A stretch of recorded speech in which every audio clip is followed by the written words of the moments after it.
সুখ, দুঃখ এবং শক্তি, এই তিন হলো এই সংসারের ত্রিদেবের মতো। আমাদের জীবনে যা কিছু ঘটছে এই তিনটির ভিত্তির উপরেই হচ্ছে। আসলে এই সংসারের একটা নিয়ম আছে, যখনই আপনি কিছু লাভ করেন এই সংসার আপনার পরীক্ষা নেয়।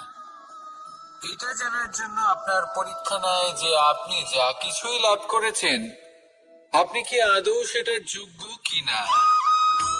ঠিক সেইভাবেই এই সুখ, দুঃখ এবং শক্তি আপনার পরীক্ষা নিয়ে থাকে। যখন সুখ আসে তখন সে আপনার পরীক্ষা নেয় যে আপনার মধ্যে অহংবোধ জাগ্রত হয়নি তো। যদি অহংবোধ চলে আসে তাহলে সুখ সেখানেই সঙ্গ ত্যাগ করে।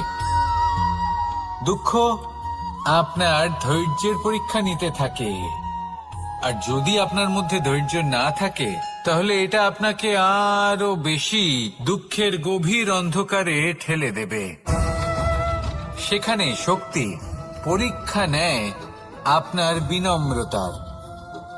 যদি আপনি বিনম্র না হন তাহলে হয় এই শক্তি আপনার সঙ্গ ত্যাগ করবে, নয় এই শক্তি বিনম্রতার অভাবে আপনার পতনের কারণ হতে পারে। এই সংসারে যে কোনো ব্যক্তি যিনি এই পরীক্ষায় উত্তীর্ণ হয়ে থাকেন এই জীবনে তিনি সাফল্য লাভ করেন।